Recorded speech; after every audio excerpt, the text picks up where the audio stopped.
Attention Outlook।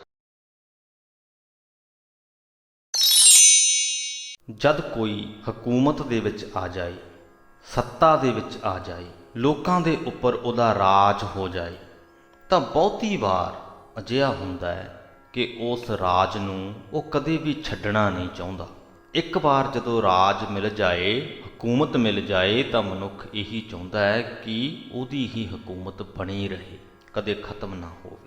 ਉਸ ਹਕੂਮਤ ਨੂੰ ਬਣਾਈ ਰੱਖਣ ਦੇ ਲਈ ਉਹ ਚੰਗੇ ਮੰਦੇ ਹਰ ਪ੍ਰਕਾਰ ਦੇ ਕੰਮ ਕਰਦਾ ਹੈ, ਆਪਣੇ ਆਪੇ ਭਾਵ ਦੇ ਵਿੱਚ ਆ ਕੇ, ਕਿਉਂਕਿ ਜਿਹੜਾ ਉਹ ਖਿਆਲ ਹੈ ਕਿ ਮੈਂ ਹਕੂਮਤ ਦੇ ਵਿੱਚ ਬਣਿਆ ਰਹਾਂ, ਉਹ ਆਪੇ ਭਾਵ ਕਰਕੇ ਹੀ ਹੈ, ਉਹ ਹੰਕਾਰ ਕਰਕੇ ਹੀ ਹੈ। ਅਤੇ ਉਸ ਆਪੇ ਭਾਵ ਦੇ ਦਬਾਅ ਹੇਠ, ਉਹ ਹੰਕਾਰ ਦੀ ਇਨਫਲੂਐਂਸ ਦੇ ਵਿੱਚ ਆ ਕੇ, ਹੰਕਾਰ ਤੋਂ ਪ੍ਰਭਾਵਿਤ ਹੋ ਕੇ ਸੱਤਾਧਾਰੀ ਮਨੁੱਖ ਬਹੁਤ ਸਾਰੇ ਅਜਿਹੇ ਫੈਸਲੇ ਲੈਂਦਾ ਹੈ, ਅਜਿਹੇ ਕਾਰਜ ਕਰਦਾ ਹੈ, ਜਿਹੜੇ ਜੇਕਰ ਸ਼ਾਇਦ ਉਹ ਸੱਤਾ ਦੇ ਵਿੱਚ ਨਾ ਹੁੰਦਾ ਤੇ ਉਹ ਅਜਿਹੇ ਕਾਰਜਾਂ ਬਾਰੇ ਕਦੇ ਵੀ ਨਾ ਸੋਚਦਾ। ਇਹਨਾਂ ਫੈਸਲਿਆਂ ਨੂੰ ਸ਼ਾਇਦ ਉਹ ਮਾੜੇ ਗਿਣਦਾ। ਕਾਹਦੇ ਲਈ ਫੈਸਲੇ ਲੈਂਦਾ ਇਸ ਪ੍ਰਕਾਰ ਦੇ? ਸਿਰਫ ਸੱਤਾ ਦੇ ਵਿੱਚ ਬਣੇ ਰਹਿਣ ਲਈ। ਇਸ ਵਰਤਾਰੇ ਦੀ ਤੁਲਨਾ ਗੁਰੂ ਅਰਜਨ ਸਾਹਿਬ ਨੇ ਤੋਤੇ ਨਾਲ ਕੀਤੀ ਹੈ। ਉਹ ਤੋਤਾ ਜਿਹਨੂੰ ਫੜਨ ਦੀ ਕੋਸ਼ਿਸ਼ ਕੀਤੀ ਜਾ ਰਹੀ ਹੈ ਸ਼ਿਕਾਰੀਆਂ ਵੱਲੋਂ, ਤੇ ਉਹਨਾਂ ਤੋਂ ਬਚਣ ਦੇ ਲਈ ਉਹ ਇੱਕ ਫੈਸਲਾ ਲੈਂਦਾ ਹੈ ਜਿਹੜਾ ਉਹਨੂੰ ਲੱਗਦਾ ਹੈ ਕਿ ਉਹਦੇ ਹੱਕ ਵਿੱਚ ਹੈ, ਪਰ ਅਸਲ ਦੇ ਵਿੱਚ ਉਹ ਫੈਸਲਾ ਉਹਦੇ ਖਿਲਾਫ ਹੁੰਦਾ ਹੈ। ਇਸੇ ਪ੍ਰਕਾਰ ਹੀ ਸੱਤਾਧਾਰੀ ਮਨੁੱਖ ਜਦੋਂ ਆਪਣੇ ਅਹਿਮ ਦੇ ਵਿੱਚ ਆ ਕੇ ਫੈਸਲੇ ਲੈਂਦਾ ਹੈ, ਉਹਨੂੰ ਲੱਗਦਾ ਉਹਦੇ ਹੱਕ 'ਚ ਨੇ, ਪਰ ਅਸਲ ਦੇ ਵਿੱਚ ਉਹ ਫੈਸਲੇ ਉਹਦੇ ਵਿਰੁੱਧ ਜਾਂਦੇ ਹੈ। ਸ਼੍ਰੀ ਗੁਰੂ ਗ੍ਰੰਥ ਸਾਹਿਬ ਜੀ ਦੇ 407ਵੇਂ ਅੰਗ ਦੀ ਬਾਣੀ ਦੇ ਵਿੱਚੋਂ ਇਹ ਇੱਕ ਵਰਤਾਰਾ ਉਘੜ ਕੇ ਸਾਹਮਣੇ ਆਉਂਦਾ ਹੈ। ਇਸ ਤੋਂ ਇਲਾਵਾ ਬੜੇ ਹੀ ਖੂਬਸੂਰਤ ਢੰਗ ਦੇ ਨਾਲ ਗੁਰੂ ਸਾਹਿਬ ਨੇ ਉਸ ਪ੍ਰਮਾਤਮਾ ਦੇ ਅਕਸ ਦੀ ਬਿਆਨੀਅਤ ਕੀਤੀ ਹੈ, ਅਤੇ ਪ੍ਰਮਾਤਮਾ ਦਾ ਨਾਮ ਜਪਣ ਦੇ ਲਈ ਸਾਨੂੰ ਸਭਨਾਂ ਨੂੰ ਪ੍ਰੇਰਿਤ ਕੀਤਾ ਹੈ। ਆਓ ਗੁਰੂ ਸਾਹਿਬ ਦੀ ਪ੍ਰੇਰਣਾ ਨੂੰ ਗ੍ਰਹਿਣ ਕਰੀਏ। ਵੀਡੀਓ ਚੰਗੀ ਲੱਗੇ ਤੇ ਅੱਗੇ ਲੋਕਾਂ ਤੱਕ ਜ਼ਰੂਰ ਅਪੜਤੀ ਕਰ ਦਿਓ। ਤੁਹਾਡਾ ਬਹੁਤ ਹੀ ਧੰਨਵਾਦ ਹੋਏਗਾ। ਆਸਾ ਮਹਿਲਾ ਪੰਜਵਾਂ। ਗੁਰੈ ਦਿਖਾਇਓ ਲੋਇਨਾ ਰਹਾਓ। ਲੋਇਨਾ ਤੋਂ ਭਾਵ ਇਹਨਾਂ ਅੱਖਾਂ ਦੇ ਨਾਲ। ਹੇ ਮੋਹਨ ਪ੍ਰਭੂ, ਗੁਰੂ ਨੇ ਮੈਨੂੰ ਇਹਨਾਂ ਅੱਖਾਂ ਨਾਲ ਤੇਰਾ ਦਰਸ਼ਨ ਕਰਵਾ ਦਿੱਤਾ ਹੈ। ਇਤ ਹੈ ਉਤ ਹੈ ਘਟ ਘਟ ਘਟ ਘਟ ਤੂੰ ਹੀ ਮੋਹਿਨਾ। ਗੁਰੂ ਦੀ ਕਿਰਪਾ ਦੇ ਨਾਲ ਮੈਨੂੰ ਇਸ ਗੱਲ ਦੀ ਸਮਝ ਆ ਗਈ ਹੈ ਕਿ ਹੇ ਮੋਹਨ ਪ੍ਰਭੂ, ਇਸ ਲੋਕ ਵਿੱਚ, ਪ੍ਰਲੋਕ ਵਿੱਚ, ਹਰੇਕ ਸਰੀਰ ਵਿੱਚ, ਹਰੇਕ ਹਿਰਦੇ ਵਿੱਚ ਤੂੰ ਹੀ ਵਸ ਰਿਹਾ ਹੈ। ਮੈਨੂੰ ਤੂੰ ਹੀ ਵਸਦਾ ਹੋਇਆ ਨਜ਼ਰ ਆ ਰਿਹਾ ਹੈ। ਕਾਰਨ ਕਰਨਾ ਧਾਰਨ ਧਰਨਾ ਏਕੈ ਸੋਹਿਨਾ। ਹੇ ਸੋਹਣੇ ਪ੍ਰਭੂ, ਮੈਨੂੰ ਨਿਸ਼ਚਾ ਆ ਗਿਆ ਹੈ ਕਿ ਇੱਕ ਤੂੰ ਹੀ ਸਾਰੇ ਜਗਤ ਦਾ ਮੂਲ ਰਚਣ ਵਾਲਾ ਹੈ, ਤੂੰ ਹੀ ਸਾਰੀ ਸ੍ਰਿਸ਼ਟੀ ਨੂੰ ਸਹਾਰਾ ਦੇਣ ਵਾਲਾ ਹੈ। ਸੰਤਨ ਪਰਸਨ ਬਲਿਹਾਰੀ ਦਰਸ਼ਨ, ਨਾਨਕ ਸੁਖ ਸੁਖ ਸੋਇਨਾ। ਹੇ ਨਾਨਕ ਆਖ, ਹੇ ਮੋਹਨ ਪ੍ਰਭੂ, ਮੈਂ ਤੇਰੇ ਸੰਤਾਂ ਦੇ ਚਰਨ ਛੂੰਹਦਾ ਹਾਂ, ਉਹਨਾਂ ਦੇ ਦਰਸ਼ਨ ਤੋਂ ਸਦਕੇ ਜਾਂਦਾ ਹਾਂ। ਸੰਤਾਂ ਦੀ ਕਿਰਪਾ ਨਾਲ ਹੀ ਤੇਰਾ ਮਿਲਾਪ ਹੁੰਦਾ ਹੈ, ਤੇ ਤੇਰੇ ਮਿਲਾਪ ਤੋਂ ਬਾਅਦ ਸਦਾ ਦੇ ਲਈ ਆਤਮਿਕ ਆਨੰਦ ਦੇ ਵਿੱਚ ਲੀਨਤਾ ਪ੍ਰਾਪਤ ਹੁੰਦੀ ਹੈ। ਆਸਾ ਮਹਿਲਾ ਪੰਜਵਾਂ। ਹਰ ਹਰ ਨਾਮ ਅਮੋਲਾ, ਉਹ ਸਹਿਜ ਸੁਹੇਲਾ ਰਹਾਓ। ਹੇ ਭਾਈ, ਜਿਸ ਮਨੁੱਖ ਨੂੰ ਪਰਮਾਤਮਾ ਦਾ ਅਮੋਲਕ ਨਾਮ ਪ੍ਰਾਪਤ ਹੋ ਜਾਂਦਾ ਹੈ, ਉਹ ਸਹਿਜ ਸੁਹੇਲਾ, ਉਹ ਆਤਮਿਕ ਅਡੋਲਤਾ ਦੇ ਵਿੱਚ ਟਿਕਿਆ ਰਹਿੰਦਾ ਹੈ, ਉਹਦਾ ਜੀਵਨ ਸੌਖਾ ਹੋ ਜਾਂਦਾ ਹੈ। ਸੰਗ ਸਹਾਈ ਛੋੜ ਨਾ ਜਾਈ, ਉਹ ਅਗਾਂਹ ਅਤੁੱਲਾ। ਪਰਮਾਤਮਾ ਸਦਾ ਸਾਡਾ ਸਾਥ ਨਿਭਾਉਂਦਾ ਹੈ। ਸੰਗ ਸਹਾਈ ਛੋੜ ਨਾ ਜਾਈ, ਕਦੇ ਵੀ ਸਾਨੂੰ ਛੱਡ ਕੇ ਨਹੀਂ ਜਾਂਦਾ। ਉਹ ਅਗਾਂਹ ਅਤੁੱਲਾ, ਉਹ ਅਗਾਂਹ ਹੈ, ਭਾਵ ਉਹਨੂੰ ਅਸੀਂ ਆਪਣੀਆਂ ਚਤੁਰਾਈਆਂ ਦੇ ਨਾਲ ਫੜ ਨਹੀਂ ਸਕਦੇ, ਵੱਸ ਦੇ ਵਿੱਚ ਨਹੀਂ ਕਰ ਸਕਦੇ। ਤੇ ਅਤੁੱਲਾ ਤੋਂ ਭਾਵ ਕਿ ਉਹਦੇ ਬਰਾਬਰ ਦਾ ਹੋਰ ਕੋਈ ਵੀ ਨਹੀਂ। ਪ੍ਰੀਤਮ ਭਾਈ ਬਾਪ ਮੋਰੋ ਮਾਈ, ਭਗਤਨ ਕਾ ਓਲਾ। ਉਹ ਪਰਮਾਤਮਾ, ਗੁਰੂ ਸਾਹਿਬ ਕਹਿੰਦੇ ਕਿ ਮੇਰਾ ਪ੍ਰੀਤਮ ਹੈ, ਮੇਰਾ ਭਰਾ ਹੈ, ਮੇਰਾ ਪਿਓ ਹੈ, ਮੇਰੀ ਮਾਂ ਹੈ। ਉਹ ਪਰਮਾਤਮਾ ਆਪਣੇ ਭਗਤਾਂ ਦੀ ਜ਼ਿੰਦਗੀ ਦਾ ਸਹਾਰਾ ਹੈ। ਅਲਖ ਲਖਾਇਆ ਗੁਰ ਤੇ ਪਾਇਆ, ਨਾਨਕ ਇਹੋ ਹਰ ਕਾ ਚੋਲਾ।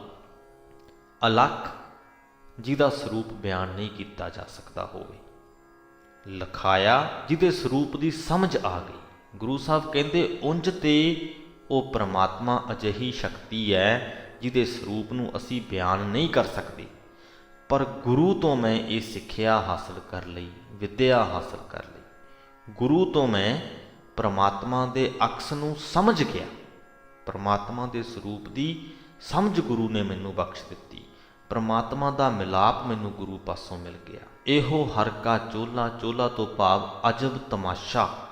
ਤੇ ਗੁਰੂ ਸਾਹਿਬ ਕਹਿੰਦੇ ਇਹ ਪ੍ਰਮਾਤਮਾ ਦਾ ਅਜਬ ਤਮਾਸ਼ਾ ਹੈ। ਤੁਸੀਂ ਦੇਖੋ ਕਿ ਉਹਦਾ ਸਰੂਪ ਬਿਆਨ ਵੀ ਨਹੀਂ ਕੀਤਾ ਜਾ ਸਕਦਾ, ਪਰ ਗੁਰੂ ਪਾਸੋਂ ਸਮਝਿਆ ਜਾ ਸਕਦਾ ਹੈ। ਬਿਆਨ ਨਹੀਂ ਕਰ ਸਕਦੇ, ਸਮਝ ਸਕਦੇ। ਕਿੰਨਾ ਅਲੌਕਿਕ ਨਜ਼ਾਰਾ ਹੈ, ਕਿੰਨਾ ਅਜਬ ਤਮਾਸ਼ਾ ਹੈ। ਆਸਾ ਮਹਿਲਾ ਪੰਜਵਾਂ।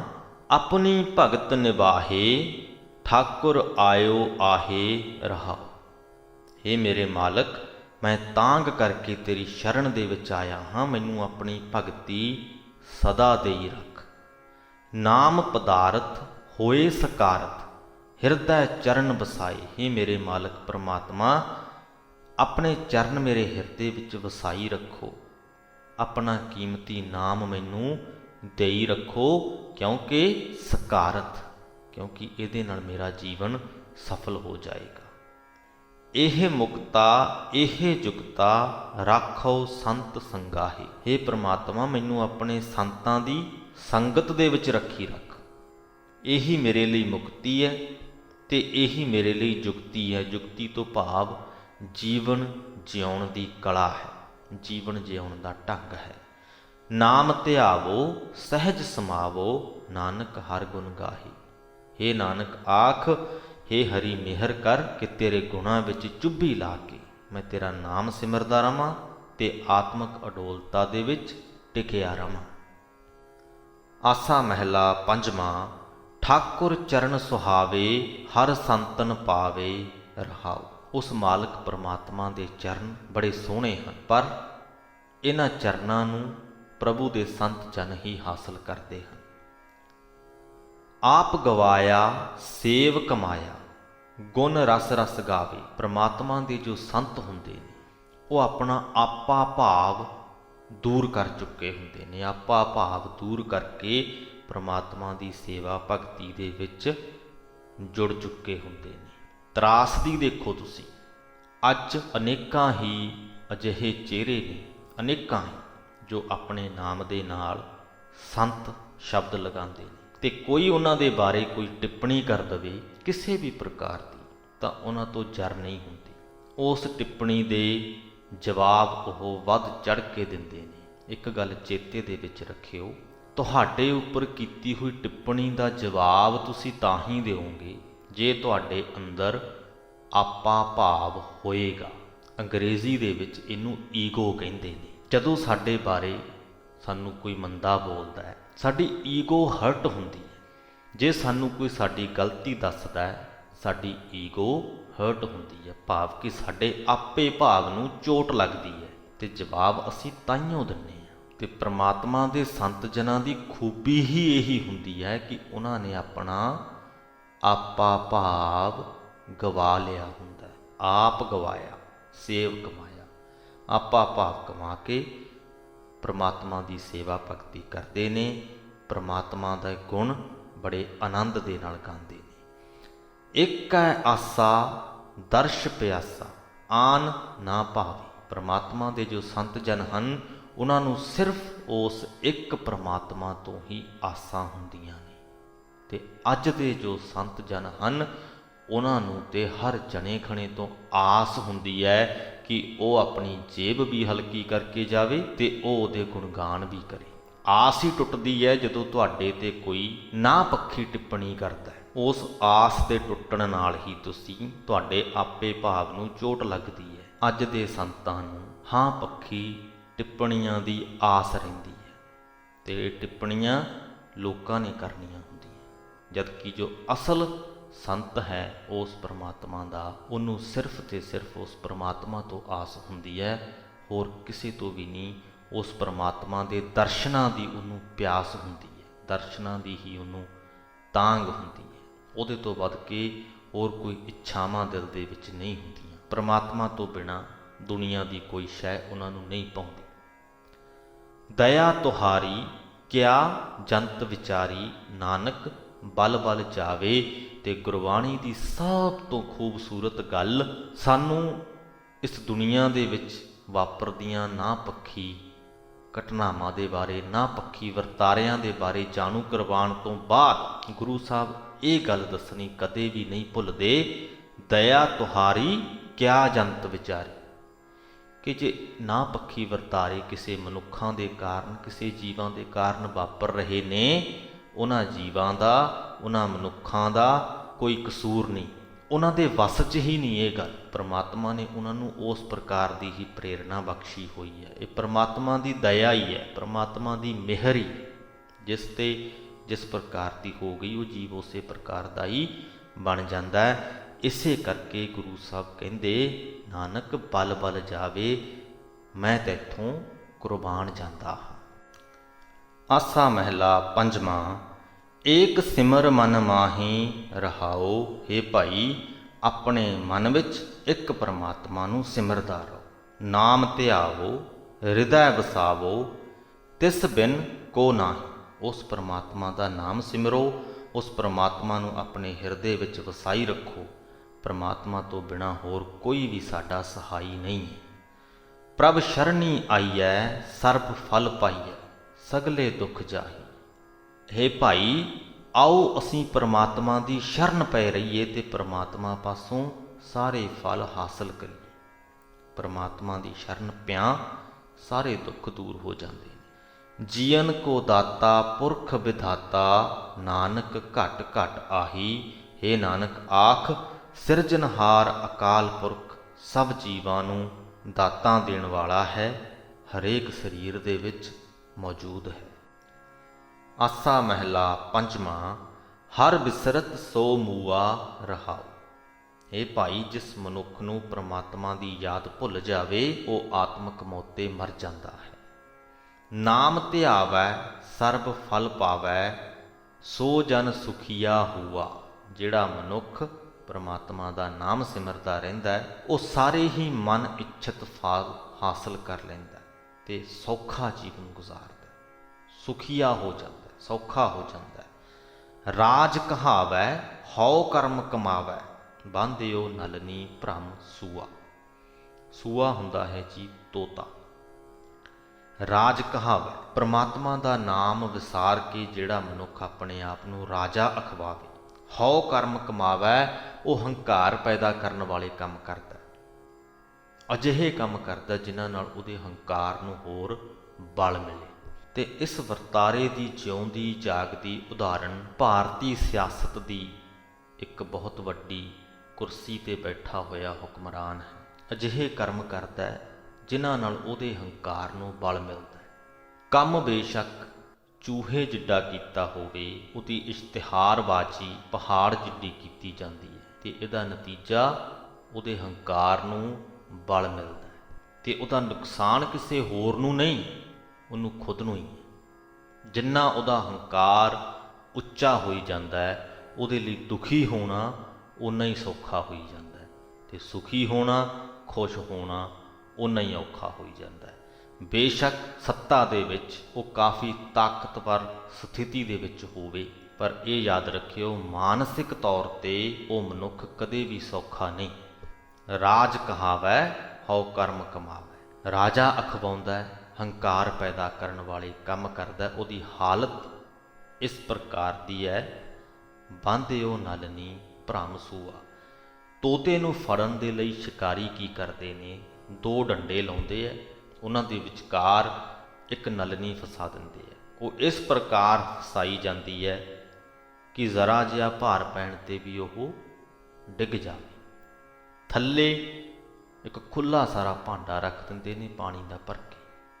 ਤੋਤਾ ਆਉਂਦਾ ਹੈ, ਉਸ ਨਲਣੀ ਦੇ ਵਿੱਚ ਚੋਗਾ ਪਾਇਆ ਜਾਂਦਾ ਹੈ। ਤੋਤਾ ਆਉਂਦਾ ਹੈ ਚੋਗਾ ਚੁਗਣ ਦੇ ਲਈ, ਨਲਣੀ ਤੇ ਬੈਠਦਾ ਹੈ, ਕਿਉਂਕਿ ਉਹ ਨਲਣੀ ਸਿਰਫ ਅੜਕਾਈ ਹੁੰਦੀ ਹੈ, ਜਰਾ ਜਿਹਾ ਭਾਰ ਪੈਂਦੇ ਉਹ ਡਿੱਗ ਜਾਂਦੀ ਹੈ, ਤੋਤਾ ਫਸ ਜਾਂਦਾ ਹੈ। ਫੜਿਆ ਜਾ। ਇਹ ਹੰਕਾਰ ਪੈਦਾ ਕਰਨ ਵਾਲੇ ਜਿਹੜੇ ਕਾਰਜ ਨੇ, ਇਹ ਚੋਗਾ ਹੈ। ਉਸ ਮਨੁੱਖ ਦਾ ਮਨ ਤੋਤਾ ਹੈ। ਇਸ ਚੋਗੇ ਦੇ ਲਾਲਚ ਵਿੱਚ ਉਹਦਾ ਮਨ ਫੜਿਆ ਜਾਂਦਾ। ਨਲਨੀ ਨੂੰ ਉਹ ਫੜ ਕੇ ਰੱਖਦਾ ਘੁੱਟ ਕੇ। ਉਹ ਨਲਨੀ ਉਹਦਾ ਹੰਕਾਰ, ਜਿਹਨੂੰ ਉਹ ਫੜ ਕੇ ਰੱਖਦਾ। ਉਹਨੂੰ ਲੱਗਦਾ ਹੈ ਕਿ ਉਹਦਾ ਜੋ ਹੰਕਾਰ ਹੈ ਇਹੀ ਉਹਨੂੰ ਬਚਾਉਣ ਵਾਲਾ ਹੈ, ਪਰ ਅਸਲ ਦੇ ਵਿੱਚ ਇਹੀ ਉਹਦੀ ਹਾਰ ਦਾ ਕਾਰਨ ਬਣਦਾ, ਇਹੀ ਉਹਦੇ ਫੜੇ ਜਾਣ ਦਾ ਕਾਰਨ ਬਣਦਾ। ਇਸ ਹੰਕਾਰ ਦੇ ਵਸ ਵਿੱਚ ਆ ਕੇ ਹੀ ਉਹ ਦੁੱਖ ਸਹਾਰਦਾ। ਸੋ ਰਾਜ ਕਹਾਵੈ ਹਉ ਕਰਮ ਕਮਾਵੈ, ਬਾਂਧਿਓ ਨਲਨੀ ਭ੍ਰਮ ਸੂਆ। ਕਹੋ ਨਾਨਕ ਜਿਸ ਸਤਿਗੁਰ ਭੇਟਿਆ, ਸੋ ਜਨ ਨਿਹਚਲ ਥੀਆ। ਇਹ ਨਾਨਕ ਆਖ, ਜਿਸ ਮਨੁੱਖ ਨੂੰ ਸਤਿਗੁਰੂ ਮਿਲ ਪੈਂਦਾ ਹੈ, ਉਹ ਮਨੁੱਖ ਅਟੱਲ ਆਤਮਿਕ ਜੀਵਨ ਵਾਲਾ ਬਣ ਜਾਂਦਾ ਹੈ। ਆਸਾ ਮਹਿਲਾ ਪੰਜਵਾਂ, ਘਰ ਚੌਦਵਾਂ। ਇੱਕ ਓੰਕਾਰ ਸਤਿਗੁਰ ਪ੍ਰਸਾਦ। ਉਹ ਨੇਹੋ ਨਵੇਲਾ, ਆਪਣੇ ਪ੍ਰੀਤਮ ਸਿਓ ਲਾਗ ਰਹੈ ਰਹਾਉ। ਗੁਰੂ ਸਾਹਿਬ ਕਹਿੰਦੇ, ਹੈ ਭਾਈ, ਜਿਹੜਾ ਪਿਆਰ ਆਪਣੇ ਪ੍ਰੀਤਮ ਪ੍ਰਭੂ ਨਾਲ ਬਣਿਆ ਰਹਿੰਦਾ ਹੈ, ਉਹ ਪਿਆਰ ਸਦਾ ਨਵਾਂ ਰਹਿੰਦਾ ਹੈ, ਸਦਾ ਨਵਾਂ ਰਹਿੰਦਾ ਹੈ। ਉਸ ਤੋਂ ਇਲਾਵਾ ਦੁਨਿਆਵੀ ਵਸਤੂਆਂ ਅਤੇ ਦੁਨਿਆਵੀ ਰਿਸ਼ਤਿਆਂ ਦੇ ਨਾਲ ਜੋ ਪਿਆਰ ਹੁੰਦਾ ਹੈ, ਉਹ ਕਦੇ ਨਵਾਂ ਨਹੀਂ ਰਹਿੰਦਾ। ਉਹ ਕੁਝ ਚਿਰ ਦੀ ਖੇਡ ਹੁੰਦੀ ਹੈ। ਕੁਝ ਚਿਰ ਬਾਅਦ ਜਿਹੜੀ ਚੀਜ਼ ਅੱਜ ਸਾਨੂੰ ਪਿਆਰੀ ਲੱਗਦੀ ਹੈ, ਜਿਹੜਾ ਇਨਸਾਨ ਅੱਜ ਸਾਨੂੰ ਜਾਣ ਤੋਂ ਵੱਧ ਪਿਆਰਾ ਲੱਗਦਾ ਹੈ, ਕੁਝ ਚਿਰ ਬਾਅਦ ਉਹ ਵਸਤੂ ਵੀ ਤੇ ਉਹ ਇਨਸਾਨ ਵੀ ਸਾਡੇ ਮਨ ਤੋਂ ਲੱਥ ਜਾਏਗਾ। ਇਹ ਉਸ ਪਰਮਾਤਮਾ ਦੀ ਬਣਾਈ ਹੋਈ ਖੇਡ ਹੀ ਹੈ। ਪਰ ਪਰਮਾਤਮਾ ਦੇ ਨਾਲ ਜਦੋਂ ਸਾਡਾ ਪਿਆਰ ਪੈ ਗਿਆ, ਉਹ ਸਦਾ ਨਵਾਂ ਰਹੇਗਾ। ਉਹਦੇ 'ਚੋਂ ਸਾਨੂੰ ਹਰ ਰੋਜ਼ ਰਸ ਮਿਲਦਾ ਰਹੇਗਾ ਅਤੇ ਉਹ ਸਦਾ ਨਵਾਂ ਰਹੇਗਾ, ਕਦੇ ਵੀ ਪੁਰਾਣਾ ਨਹੀਂ ਹੁੰਦਾ। ਪਰਮਾਤਮਾ ਇੱਕ ਵਾਰ ਜੇ ਸਾਡੇ ਮਨ ਵਿੱਚ ਵਸ ਗਿਆ, ਉਸ ਮਿਲਾਪ ਦੇ ਵਿੱਚੋਂ ਰਸ ਹੀ ਇੰਨਾ ਮਿਲਦਾ ਹੈ ਕਿ ਅਸੀਂ ਚਾਹ ਕੇ ਵੀ ਕਦੇ ਪਰਮਾਤਮਾ ਨੂੰ ਆਪਣੇ ਮਨ ਤੋਂ ਲਾਹੁਣਾ ਨਹੀਂ ਚਾਹਾਂਗੇ। ਇਹੀ ਕਾਰਨ ਹੈ ਕਿ ਉਹ ਪਿਆਰ, ਉਹ ਪ੍ਰੇਮ ਸਦਾ ਨਵਾਂ ਰਹਿੰਦਾ ਹੈ। ਉਹ ਨੇਹੋ ਨਵੇਲਾ। ਜੋ ਪ੍ਰਭ ਭਾਵੈ ਜਨਮ ਨਾ ਆਵੈ, ਹਰ ਪ੍ਰੇਮ ਭਗਤ ਹਰ ਪ੍ਰੀਤ ਰਚੈ। ਜਿਹੜਾ ਮਨੁੱਖ ਪ੍ਰਭੂ ਨੂੰ ਪਿਆਰਾ ਲੱਗਣ ਲੱਗ ਪੈਂਦਾ ਹੈ, ਉਸ ਪਿਆਰ ਦੀ ਬਰਕਤ ਦੇ ਨਾਲ ਉਹ ਮੁੜ ਜਨਮ ਦੇ ਵਿੱਚ ਨਹੀਂ ਆਉਂਦਾ। ਜਿਸ ਮਨੁੱਖ ਨੂੰ ਹਰੀ ਦਾ ਪ੍ਰੇਮ ਪ੍ਰਾਪਤ ਹੋ ਜਾਂਦਾ ਹੈ, ਹਰੀ ਦੀ ਭਗਤੀ ਪ੍ਰਾਪਤ ਹੋ ਜਾਂਦੀ ਹੈ, ਉਹ ਸਦਾ ਹਰੀ ਦੀ ਪ੍ਰੀਤ ਵਿੱਚ ਮਸਤ ਰਹਿੰਦਾ ਹੈ। ਪ੍ਰਭ ਸੰਗ ਮਿਲੀਜੈ ਇਹੋ ਮਨ ਦੀਜੈ, ਨਾਨਕ ਨਾਮ ਮਿਲੈ ਆਪਣੀ ਦਇਆ ਕਰੋ। ਪਰ ਹੇ ਭਾਈ, ਇਸ ਪਿਆਰ ਦਾ ਮੁੱਲ ਵੀ ਦੇਣਾ ਪੈਂਦਾ ਹੈ। ਪ੍ਰਭੂ ਦੇ ਚਰਨਾਂ ਵਿੱਚ ਤਦੋਂ ਹੀ ਮਿਲ ਸਕੀਦਾ ਜੇ ਆਪਣਾ ਮਨ ਗੁਰੂ ਦੇ ਪਰਮਾਤਮਾ ਦੇ ਹਵਾਲੇ ਕਰ ਦਈਏ। ਤੇ ਮਨ ਨੂੰ ਗੁਰੂ ਦੇ ਜਾਂ ਪਰਮਾਤਮਾ ਦੇ ਹਵਾਲੇ ਕਰਨ ਦੇ ਲਈ ਆਪੇ ਭਾਵ ਦੇ ਜਿੰਦੇ ਨੂੰ ਲਾਉਣਾ ਜ਼ਰੂਰੀ ਹੈ। ਜੇ ਅਸੀਂ ਆਪਣੇ ਮਨ 'ਤੇ ਆਪੇ ਭਾਵ ਦਾ ਜਿੰਦਰਾ ਜਾਂ ਦਰਵਾਜ਼ਾ ਲਾਈ ਰੱਖਾਂਗੇ ਤੇ ਕਦੇ ਵੀ ਆਪਣਾ ਮਨ ਪੂਰੀ ਤਰ੍ਹਾਂ ਦੇ ਨਾਲ ਗੁਰੂ ਦੇ ਹਵਾਲੇ ਨਹੀਂ ਕਰ ਸਕਾਂਗੇ। ਆਪੇ ਭਾਵ ਦਾ ਦਰਵਾਜ਼ਾ ਲਾ ਕੇ ਆਪਣਾ ਮਨ ਗੁਰੂ ਦੇ ਚਰਨਾਂ ਵਿੱਚ ਭੇਂਟ ਕਰਨਾ ਪੈਂਦਾ ਹੈ, ਤਦ ਜਾ ਕੇ ਸਾਡਾ ਪ੍ਰਭੂ ਦੇ ਚਰਨਾਂ ਵਿੱਚ ਮਿਲਾਪ ਹੋ ਸਕਦਾ ਹੈ। ਨਾਨਕ ਨਾਮ ਮਿਲੈ ਆਪਣੀ ਦਇਆ ਕਰੋ। ਇਸੇ ਲਈ ਹੈ ਨਾਨਕ ਅਰਦਾਸ ਕਰ ਉਸ ਪਰਮਾਤਮਾ ਦੇ ਅੱਗੇ ਕਿ ਹੇ ਪਰਮਾਤਮਾ, ਆਪਣੀ ਮਿਹਰ ਕਰ, ਤੇਰੇ ਦਾਸ ਨਾਨਕ ਨੂੰ ਤੇਰਾ ਨਾਮ ਤੇ ਤੇਰੇ ਨਾਮ ਦਾ ਪਿਆਰ ਪ੍ਰਾਪਤ ਹੋ ਜਾਏ। ਸੋ ਇਸ ਦੇ ਨਾਲ ਹੀ ਸ੍ਰੀ ਗੁਰੂ ਗ੍ਰੰਥ ਸਾਹਿਬ ਜੀ ਦੇ 407ਵੇਂ ਅੰਗ ਦੀ ਬਾਣੀ ਦੀ ਵਿਆਖਿਆ ਦੀ ਸਮਾਪਤੀ ਹੁੰਦੀ ਹੈ ਜੀ। ਅੱਜ ਦੀ ਬਾਣੀ ਦੇ ਵਿੱਚੋਂ ਪਰਮਾਤਮਾ ਦੇ ਸੰਤ ਜਨਾਂ ਦੀ ਪਰਿਭਾਸ਼ਾ ਇੱਕ ਵਾਰ ਫਿਰ ਤੋਂ ਸਾਨੂੰ ਗੁਰੂ ਅਰਜਨ ਸਾਹਿਬ ਨੇ ਬਖਸ਼ੀ, ਤੇ ਨਾਲ ਦੀ ਨਾਲ ਇੱਕ ਬੜਾ ਹੀ ਖੂਬਸੂਰਤ ਵਰਤਾਰਾ ਤੋਤੇ ਨੂੰ ਫੜਨ ਦੀ ਜੋ ਉਦਾਹਰਣ ਦੇ ਕੇ ਸਾਨੂੰ ਹੰਕਾਰ ਨੂੰ ਆਪਣੇ ਅੰਦਰੋਂ ਦੂਰ ਕਰਨ ਦੇ ਲਈ ਪ੍ਰੇਰਿਆ। ਸੋ ਉਮੀਦ ਕਰਦੇ ਹਾਂ ਸੰਤਾਂ ਦੀ ਪਰਿਭਾਸ਼ਾ ਵੀ ਤੁਹਾਨੂੰ ਸਮਝ ਦੇ ਵਿੱਚ ਆ ਗਈ ਹੋਏਗੀ ਤੇ ਹੰਕਾਰ ਤੋਂ ਬਚਣ ਦੀ ਪ੍ਰੇਰਣਾ ਵੀ ਤੁਹਾਡੇ ਮਨ ਦੇ ਵਿੱਚ, ਤੁਹਾਡੇ ਹਿਰਦੇ ਦੇ ਵਿੱਚ ਘਰ ਕਰ ਗਈ ਹੋਏਗੀ। ਇੱਥੇ ਹੀ ਅੱਜ ਦੀ ਇਸ ਵੀਡੀਓ ਦੀ ਸਮਾਪਤੀ ਕਰਦੇ ਹਾਂ ਜੀ। ਬੁਲਾਓ ਫਤਿਹ। ਵਾਹਿਗੁਰੂ ਜੀ ਕਾ ਖਾਲਸਾ, ਵਾਹਿਗੁਰੂ ਜੀ ਕੀ ਫਤਿਹ।